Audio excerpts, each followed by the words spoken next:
Let's hope we are anyway. Hello, everybody. This is Danny. And Wanda. From Deep South Homestead. We are coming to y'all today with our lunch chat. We're a little bit late this week. Yeah. Usually we do it on Thursday, right? Sometimes Wednesday, sometimes Thursday. Yeah. We're just a little late. We've had a lot going on this week. Some we ain't even talking about, huh? Yeah. Some we can't talk about. Maybe next week. Yeah. Today I've got a picture, and I'm deep this where I can. I know. Yeah. No, I see. Okay. Okay. Is it there? This is my plate. Danny's got almost the same thing, except he's got green beans. Yeah. I've got a potato casserole, which is some of our potatoes, the ground meat, onions, and I added almond milk to it, some cheese, and baked it. And this is an awesome quick casserole. You can use your canned potatoes in it. We had fresh, but you can use the canned potatoes, work just fine. I have jalapeno peppers stuffed. Which corn is this? This is a Hopi. The Hopi. Hopi. Blue Mochican corn. Okay, whatever. Our southern accents just go crazy. Hey, Mapleberry and Deborah and Kubota and Mark from Red Duchess of Florida and Mama Tried. Glenn and... So then I have the red ripper peas and the squash and onions that are stewed down. And Danny has the same thing, except he has... our green beans instead of field peas. I just didn't take a picture of his plate. I was kind of in a hurry. So that's what we've got going on. Hey, we got another one from Canada. A couple of Canadas. A couple of Canadas, yeah. Canadians. Canadians. We're That's Southern. the proper way to say it. We're Southern, I'm sorry. Yeah, I don't know what they call us, but we call them Canadians. Rednecks? Yeah, we're probably rednecks from the South, yeah. Oh, from me in Tallahassee, Alabama, Thomas. Oh, yeah. Oh, guys, we've had an experience this morning. We ran into some things there that kind of... Well, we've been noticing it. We've been noticing it, but this morning was really an eye-opener.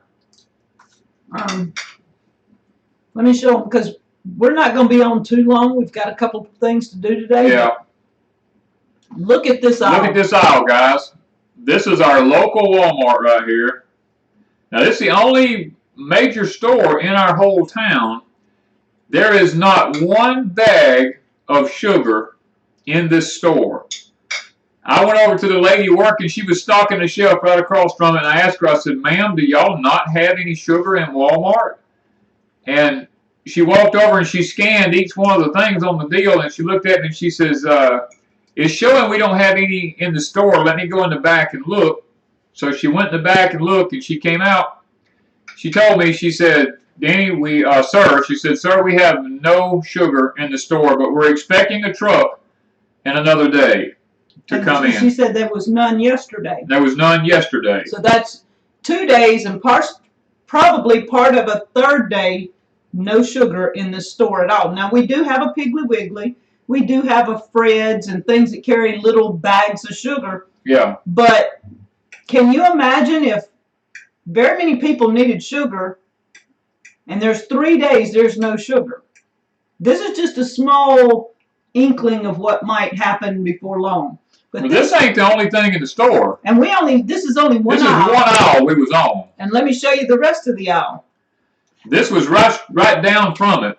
This is the oil. The oil, we got to notice in one whole section of the canola oil, the label said canola oil, so there was no canola oil. So evidently, North United States and Southern Canada and stuff like that ran out of canola oil. I mean, I don't know what happened.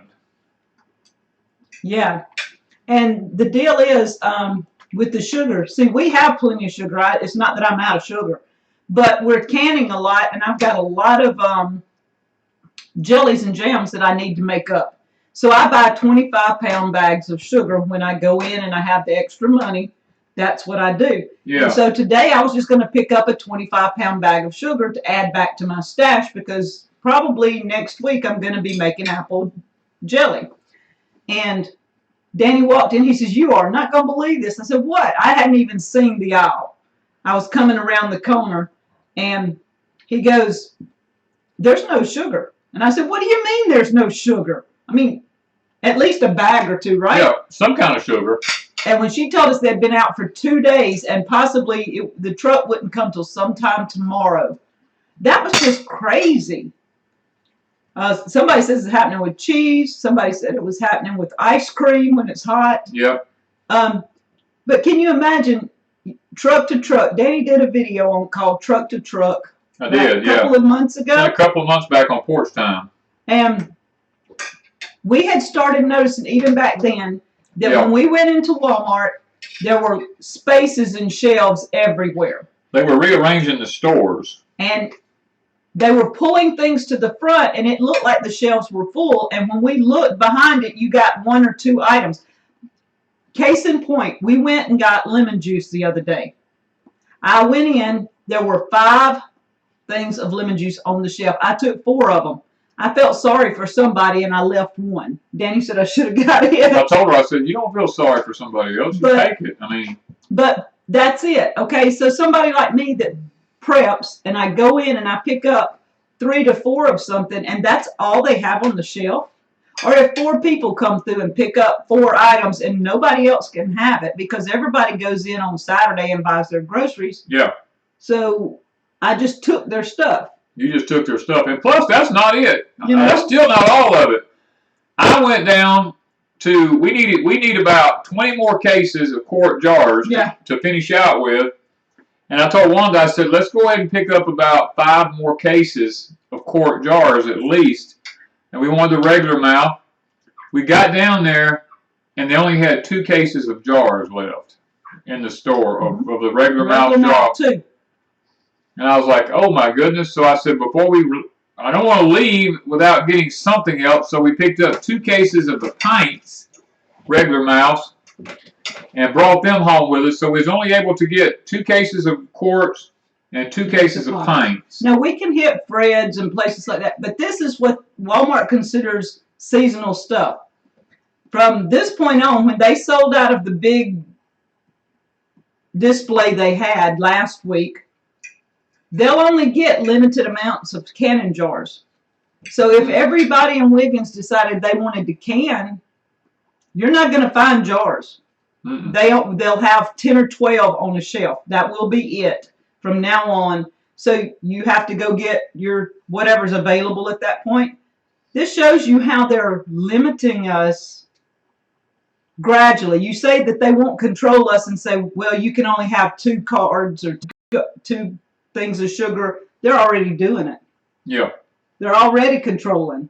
Well, I saw this morning, I don't know how many of y'all have seen it, but I saw this morning that France literally had thousands and thousands and thousands of acres of produce destroyed yesterday due to weather-related issues.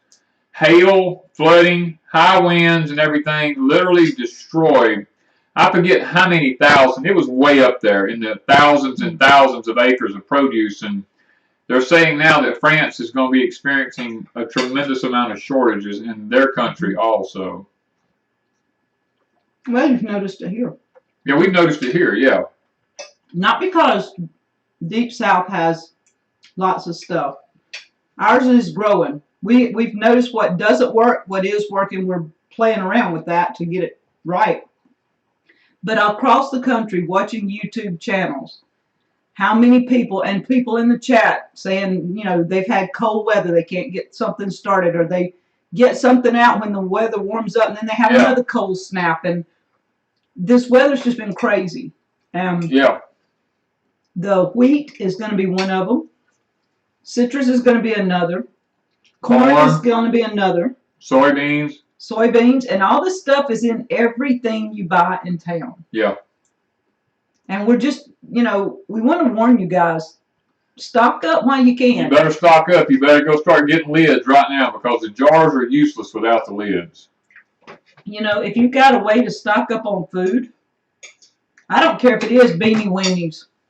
You might ought to get you some beanie weenies. If that's all you can buy is those little cans of beanie weenies, I'd say get it and stick it up, because if you want to eat rice, dried beans, we don't like rice and dried beans that much, but we have it stored.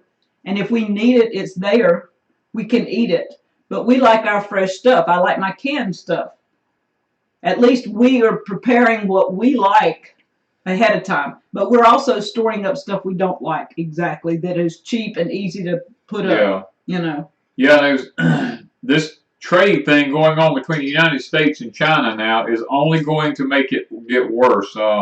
As a matter of fact, I'm trying to make my mind up right now. Do I want to leave and go out of town to purchase a piece of equipment that I need?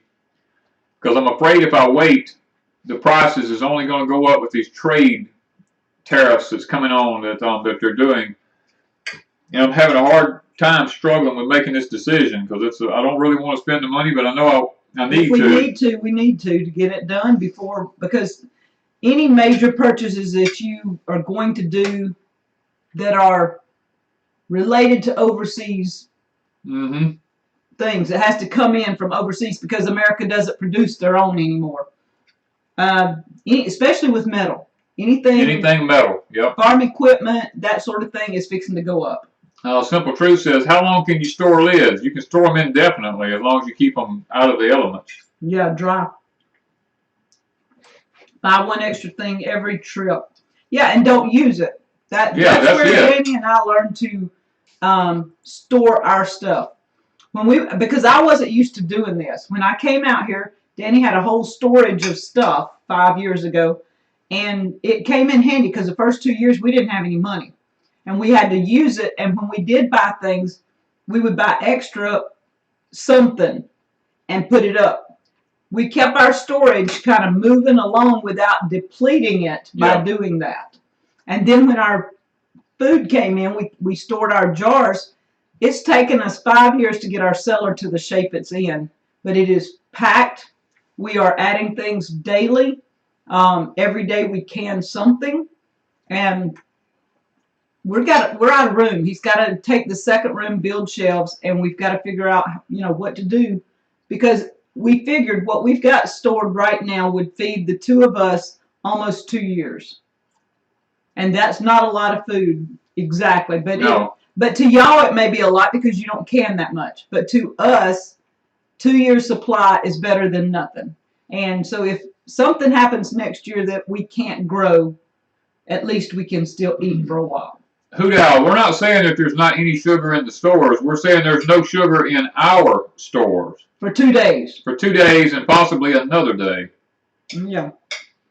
Just our store. Lisa said, I missed the other day when you guys discussed how much food you need to put up. Are you going to do a whole video on this, and do you already have one out? Have we done a video on that yet? Not really. I don't think we had. That probably will have to be something that we do in the future shortly, because it's so hot outside. We're not going to be able to go out and do a lot of outside videos. We'll have to do them early morning, late evening.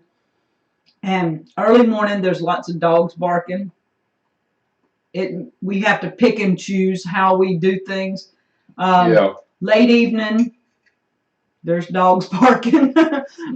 But also with late evening, between the goats and everything, chickens, everybody's hungry. We have to feed everybody and hope they'll be quiet. So it's kind of a work in progress on when we video, because we can't go out during the day and do it. So Danny is going to be working on his Gardening 101 series. So those will be coming up periodically, at least one a week. Maybe. I can't give you a specific day because I don't know. It just depends on when I have time to do it. And we'll just be popping those up because there's a lot of subjects, and we want to cover as many of them, and so it'd be ongoing for a long time.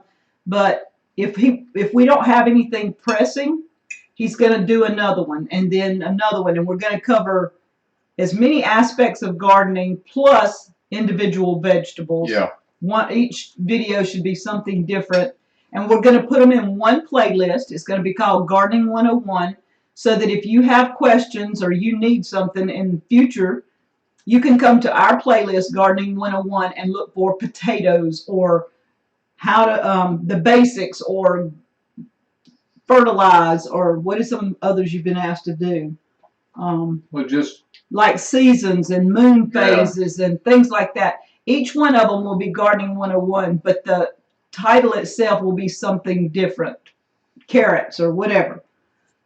T. Gooding, we just have an obnoxious neighbor who actually goes out and makes the dogs bark most of the time, and just to irritate us, because he knows we don't like it, and he knows we try to shoot videos, and they just do it to irritate us. We really need people to help us pray about this situation, that we can get this to just stop. We're trying not to be a bad neighbor, but at the same time, we've got to, it's got to come to an end somehow or other. Yeah, it only started a few months ago.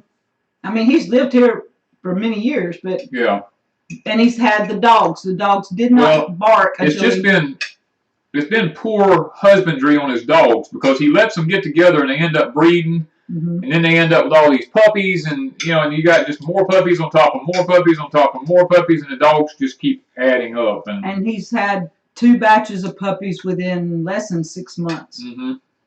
And the last one was 9 puppies. And the one before, I don't know how many, but it was a lot. 5 or 6, 7, I don't know. And when you get that many dogs, plus he's already got several other dogs, and it just gets to be crazy. It's not that Danny doesn't like dogs. Everybody thought Danny did not like dogs. No, I don't hate dogs. I just hate those dogs. When they make that much racket. When they make that kind of racket. Well, it's really the owner's fault, because he's not really taking care of them like he should. Yeah. And they're gone all day, so they don't hear it. They don't care. But we got our puppy because he's been wanting a Cur Dog. That's been something he's wanted for how many years? 7, 8 years? It's been a long time. Long time. And he almost got one many years ago, but he had Rue. And Rue was a West Highland White Terrier. West Highland White Terrier. I always mix those words up. And Rue only passed away 2 years ago. Well, 3 years ago. Yeah, it's been 3 this summer. Yeah. And so we didn't want to get another house dog. That was totally out. For me, I don't want a house dog. And he saw the things that he had to deal with a house dog. So he's like, okay, we don't need a house dog. And we couldn't really find a cur. And he didn't want a cur till he got the place fenced. I'll get it right. Yeah. And so he's now got everything fenced. And when I looked up for Cur dogs, it was like $300. And I'm like, no, we ain't paying for a dog. But a friend of his that he was going to get one from several years ago had some, and this puppy was 7 weeks old this week. And she asked if we want one, and I said, yes, let's get one. He doesn't want the barking, and we're going to have to break the barking habit, but we'll do it. If we don't, something happen. Question.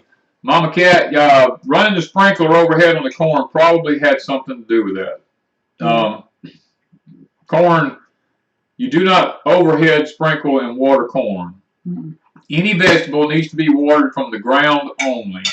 You don't need to wet the foliage on it at all. Let's see. Somebody wants to know what a Cur Dog is. A Cur Dog is a breed of dogs that is just now here, not real recently, but it's been a while back. It's been recognized as an actual breed. It's actually a bunch of different breeds put together to make a really good dog. Some people used to call them mutt dogs, but they're not really a mutt because they have their own distinctions. They have their own distinctions, and the Breeding Association has now recognized them as a particular breed of dog. You can get a Catahoula cur, you can get a blackmouth cur, you can get a yellow cur. I mean, there's all different kinds of curs you can get. And they make the best homestead dog that there is out there because they're a general purpose dog. Yes, I mean, he's going to be a friend to us. He's going to be companionship, but he's also the type dog that loves to hunt. He will walk the place. He will take care of animals if they come on the place. Yeah. That's bred into them. They know how to do this stuff, but they're not like the what kind of dogs is everybody gets? The guard dogs, LG. Well, they get the Anatolian Shepherds, and they get the those can turn on you.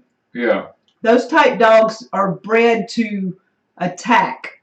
This dog is not bred to attack. He's bred to be a gentle dog, but yet he will take care of business. That's just the way they are. And the people, what we were reading up, the Homestead people that were coming across in covered wagons and stuff, this is the type dog they brought with them. Yeah. Because they knew it was loyal to their families, but yet would bark when they needed it to, as far as something coming up, and it would attack animals that were attacking the family. So that's why we went with this breed dog. Plus, he's a cutie. Sue says they've had 4 hailstones in the last 30 days. Well, wow. That means nothing really is growing, right? Remember, we had heard that Colorado, parts of Utah, and some parts in Kansas or something had lost a lot of their, was it wheat due to hail? I think it was wheat. I think it was wheat due to hailstorms. We haven't had a lot of time just to rummage the internet to see what's going on. Danny tries to, you know, pick up a little bit here and there, but we've had a lot going on, and he's helping me with the canning because there's so much of. We have not canned this much in rapid succession. It's like everything's coming in all at once. We've always had it kind of laid out. Well, everything's coming in ahead of time. Yeah, and it's all like together. Yeah. And usually we would have done the English peas, the green beans, and been done by May. I mean, those would have been done. I've been over. But by planting the rattlesnake beans, they really didn't get started till after May. Yeah. And so they're just now coming in, and we're having to do rattlesnake beans when I would have been totally through by May. What else? Well, the figs came in 2 or 3 weeks early. The blueberries came in 2 or 3 weeks early. Really early. All the berries came in early this year. And so I've been behind. I feel like I've been behind the whole time trying to play catch up. And we planted so many potatoes, and we did not want to lose our potatoes. So I have been canning probably 3 times more potatoes than I've ever canned before. Yeah. And we still have a lot of potatoes, enough to make several months fresh. So the potatoes was one thing that was slowing me up, is canning so many potatoes. We're doing we're usually doing green beans every other day, figs every day. Yeah, we do figs every day. And we're almost to his 55 jars. We're at 47 jars. When we can today, we may be at your 55 jars. We're going to be close, within a jar or 2. It'll take tomorrow, but we'll be within a couple of jars to be into my quota when we can today. We only have 1 canner. Yes, we only have 1 canner. We have the 1 Presto canner. That's all. We only got 1 stove. That's all we can use at one time. Yeah, and somebody's saying something about they had success with sprinklers as long as they run them in the late evening. Yeah, that's another one of the secrets, is doing it in the late evening. Do not do it up during the day at all. No. And early morning. The sun just seems to pull that moisture. We've tried both, you know, every way, but late evening. Well, sprinklers tend to just water the top of the ground, and it makes, I mean, especially during the daytime, and it's easily evaporated.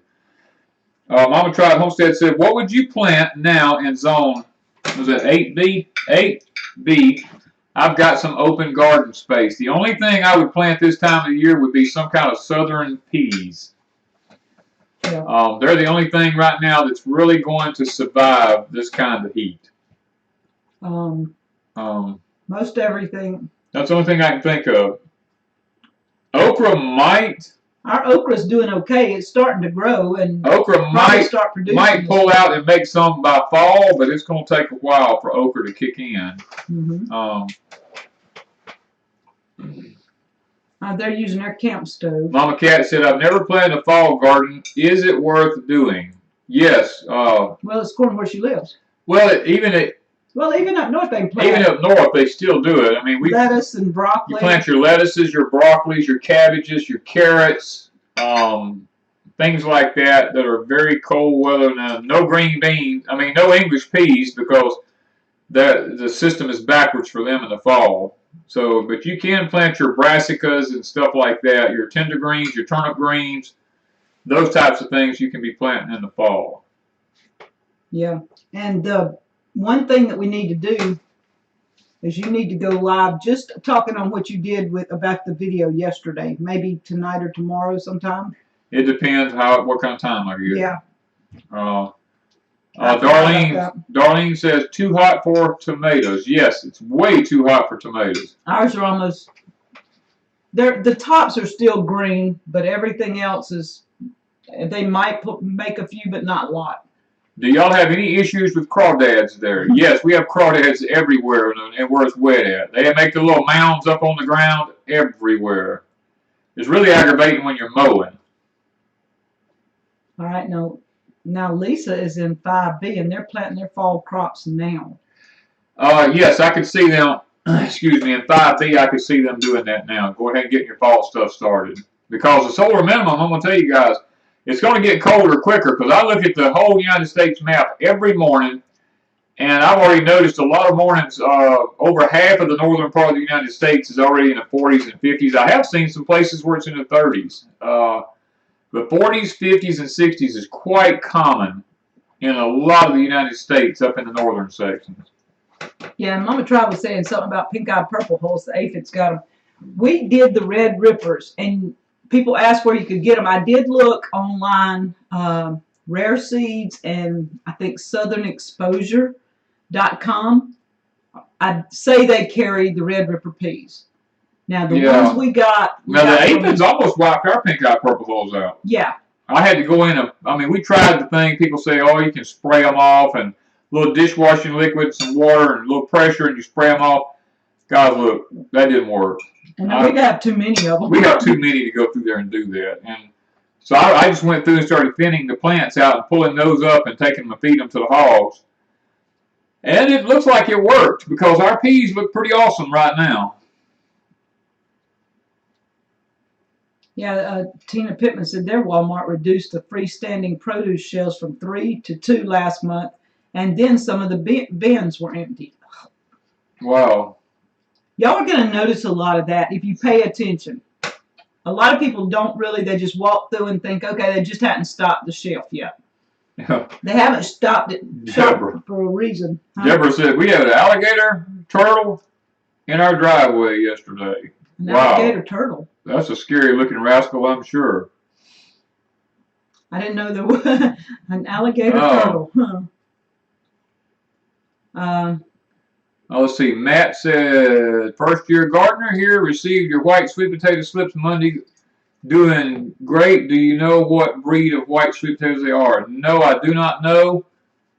They were sent to us. And they didn't have a name. A couple of years ago, and they didn't have a name on them, so we don't actually know which variety they are. But they taste good now. I'll tell you that. They have a good taste. They don't have the sweet sugar content that the orange ones have, but they are good for baking and stuff and making pies and things like that. They're really good. Country living Oregon style. Yesterday morning we woke up to 39 degrees after a 96-degree day. Okay, guys, that is a 60-degree drop. That's what we're talking about right there. And that's 60 degrees, am I right? Yeah. Yeah, a 60-degree drop.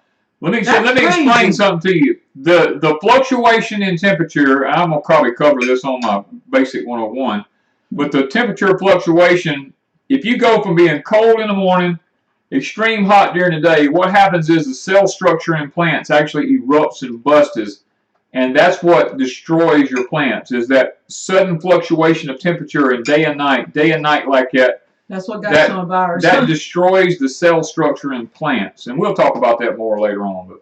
Okay, Gail said she ordered her red rippers from Southern Seed today because Rare Seeds is out of them. So do not contact Rare Seeds. I'm sure Baker's Creek is out from that. So go to Southern Seed or Southern Exposure. I think maybe the one I looked at. That says look them up. They are rare. They look prehistoric. Have 1,200 pounds of pressure in their jaw. She's talking about the alligator turtle. Yeah. Wow.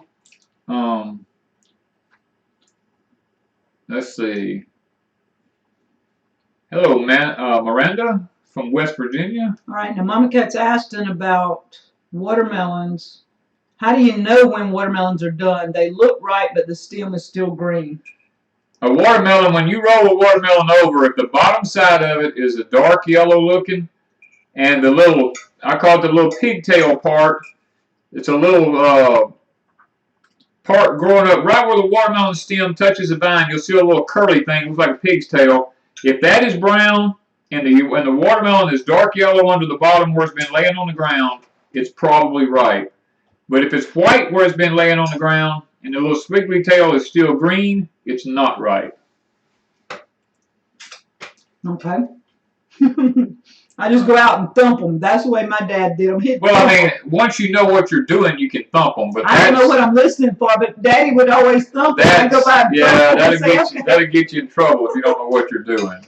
You got to look at the bottom side of that melon and that little pigtail. So what does a thump sound like? I mean, is it supposed to sound? It's a deep, hollow sound. But if I don't know what another sound is, that's the reason I tell you, don't tell somebody that, because unless you know what you're doing, it's not accurate. That's what I'm saying. I don't know the difference between the sounds. I don't know how you would know that. Hey, bee lady. No, if they're yellow on the bottom, then they're ripe. Hoot owl. Not if they're white. Because they're white the whole time, or what? Yeah, they're white all the time on the bottom, but if they turn yellow, they're ripe. Yeah. I picked watermelons for years and loaded them in 18-wheelers. I'm very familiar with knowing what a ripe watermelon is. Yeah. Lisa says she thumps too. You got to know what you're looking at. The sound though. Yeah, yes, this is a specific sound. Yeah. So, okay, what time is it? 12:24. Okay. Okay, we got. If anybody has any questions, please ask them. Got a couple more minutes. We can stay on here because we got to rock and roll. I used to store plug the watermelon for me. I don't know what that means. Have to store plug the watermelon for her. In other words. Oh, to see if it's ripe inside? To see if it's ripe inside. Yeah. Oh. Never heard of that. Yeah. We don't have any watermelons this year. That was one thing. No, we did not. We didn't. Our watermelons did not come up this year. It stayed too cold too long, and then it turned off to 100 degrees. We tried the ancient. Yeah, we were growing an ancient watermelon. We didn't grow the normal watermelon for this area. We should have. We should have stuck with the old trusted variety. Yeah. I heard thump your chest. That's the sound. Yes, that would be a very accurate statement there, Darlene. I mean, not Darlene, Julie. I think that would be accurate. Darlene says, I have 5 deer coming in my backyard. I would have 5 deer in my deep freeze if I had 5 deer coming in my yard. Country Homestead Preacher says, I'm trying to turn my watermelon thinking it might rot laying on the same spot. You're not supposed to touch them, are you? No, you're not supposed to roll them and move them. No. I don't think so. They won't unless you leave them past. If you leave them there too long, yeah, they'll rot. But no. Hey, Charmel. Just pay attention to them every day. Yeah, they'll be fine.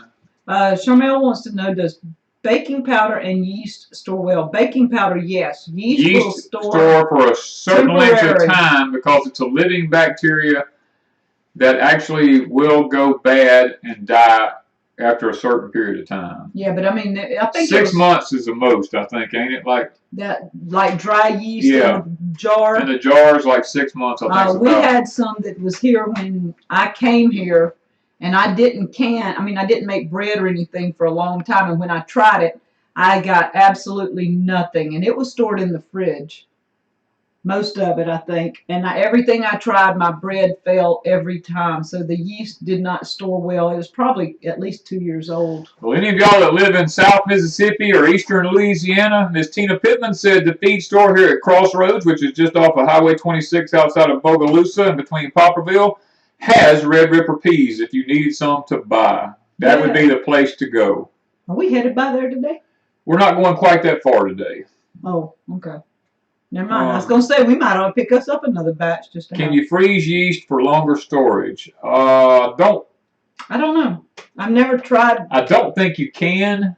I don't know if it kill what's growing in it or if it would come back to life. I don't know with that. You might have to Google that one. Oh, let's see. How do we prepare long-term for bread making? We Mainly, you're going to do flatbreads with it's no going to be yeast. flatbreads with no yeast. Yeah. Now you can make your own yeast, but it's yeah. But let me tell you how. There's a book called Back to Basics. It's put out by Reader's Digest. In it, it tells you how to make your own yeast and how to make your own starter, and you can make bread from scratch with both of them. You need to have your own starter mix, and you need to make your own yeast, and they're made from potatoes and flour. As long as you got potatoes and flour, you can make your own bread. I've done it before. 20 years ago or so, I just played around and experimented with it, and it works. The potatoes, making your own yeast starter, and sugar. You gotta have sugar. Yeah. I forgot that ingredient. There's Danny and Leslie showed up. Yeah. Danny or Leslie, I don't know which one. Leslie, she's on lunch break. Maybe both of them. But yeah, if you're gonna make bread long term, yeah, I would check out the recipe in Back to Basics. That's what I used 20 years ago. Danny and I have a copy of it, and it is a sourdough starter, and then the yeast part of it, it tells how to do it too. But basically, we'd be doing flatbreads. It'd be more like a cracker types or flat something. It'd be flour and water. You know, you wouldn't be having a lot of yeast and time to do all that. Not to start with. You'd have to work up to that process, but it's good to have that information on hand. Oh, a lot of people are saying they freeze their yeast and it works fine when they take it out of the freezer. Even up to a year? Did I see that? Well, Mark said they do it up to from 1998. It actually it worked in 2016. So that's awesome. That's awesome. I mean, we've never had that kind of success, but a lot of people evidently have. I don't use yeast anymore. I was going to say we don't use yeast anymore. So I don't make bread, and here lately I buy 1 loaf of wheat bread and make a peanut butter sandwich. That's and a tomato sandwich. But that was the first bread 2 weeks ago I bought in a long, long time. Yeah, we just don't buy bread. We don't eat bread. And I don't make bread because he doesn't eat it anymore. We don't. Bread's not necessary to sustain life.